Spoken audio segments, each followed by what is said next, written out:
Honey pie mo raw ay walang panama sa all-time favorite pastry nila. Oh, lemon pie. Hindi na ako makapaghintay na mapasa tiyan kita. Mapasa akin pala. Kaya tara na, tikman na natin to. Woohoo!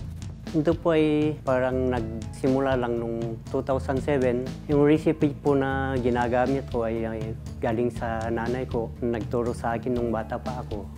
Nung nalaman ko na maraming lemons dito na pwedeng magamit, parang nabigyan ako ng idea na gamitin na siya po ang ginawa kong parang business ko po. Amoy pa lang. Sarap na.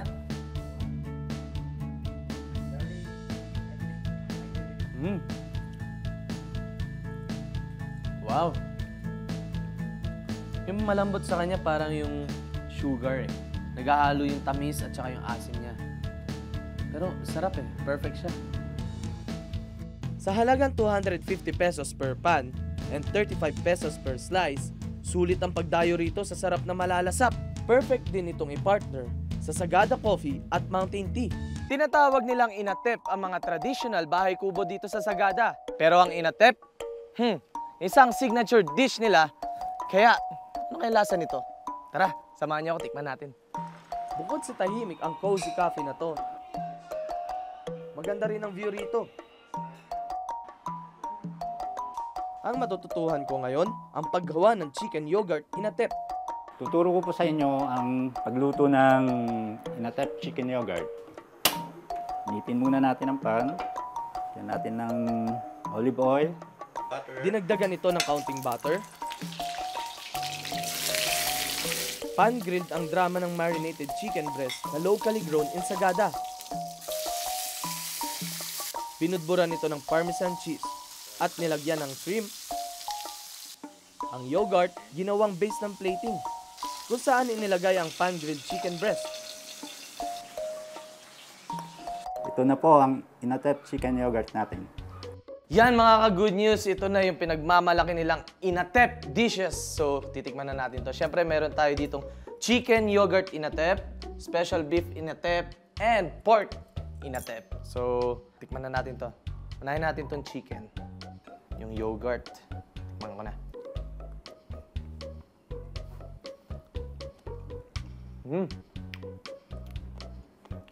May konti siyang asim.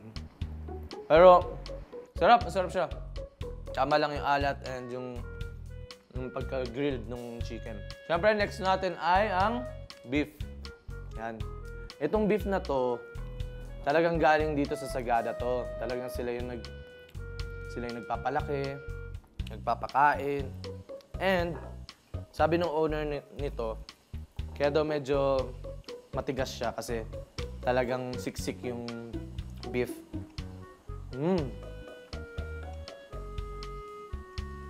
Parang may katulad siya. Parang siyang kalasa ng kaldereta. Tsaka yung mantika ng baka. Papasarap yun. Isa pa sa pinagmamalaki, ang kanilang pork inatep. Kapag ayaw mo ng beef, ayaw mo ng chicken, mag-pork ka, di ba? Ito pinanagustuhan ko, yung pork nila. Hindi ko alam kung paano nila nagawang bilog to, pero grabe. Sarap. Dahil malamig dito sa Sagada, and syempre, marami tayong pagkain. Ang partner niyan, coffee mainit. Tingnan nyo naman ang usok, di ba? Oo. Pwede na mag-endorser ng coffee. Sarap ito. Woo! Ang tapang, pero okay lang. Dahil malamig ang panahon, kahit walang asukal to, matamis pa rin. Tulad ng pag-ibig ko sa'yo. Bukod sa pagkaing inatep, matatagpuan din dito ang kahuli-hulihang traditional house ng Sagada, kung saan ipinangalan ang dish na ito. Tinatayang more than 100 years na ang bahay na ito na nagmula pa sa kanilang old village. For 180 to 350 pesos, mapapa-inatep-tep hooray ka sa mga pagkain dito. Kapag nasa biyahe, hindi mawawala ang pasalubong shopping. Mga ka-good news, sa kainang ito daw, marami kayong fruit jam na pwedeng matikman. And syempre, pwedeng-pwede nyong ipangpasalubong sa inyong mga loved ones. Ang mga fruit jam dito, gawa mismo ng may-ari. Noong kasi we used to buy jams and marmalades for our breakfast. Tapos nung nakita ko na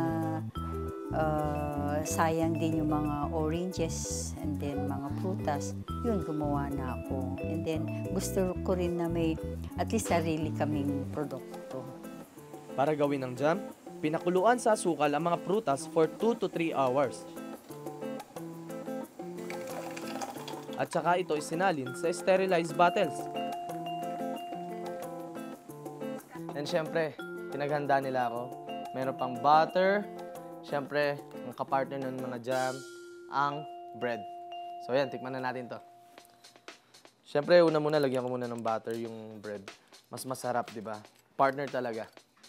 Syempre, ito yung kanilang pinagmamalaking spice, pear, and pineapple na flavor. Ang sarap pang almusal. Sarap. For 150 pesos kada bote, kikiligin na ang iyong pagbibigyan sa tamis-asim ng fruit jam. Oh, kapit lang mga ka-good news. May huling hirit pa kami sa Sagada getaway na ito.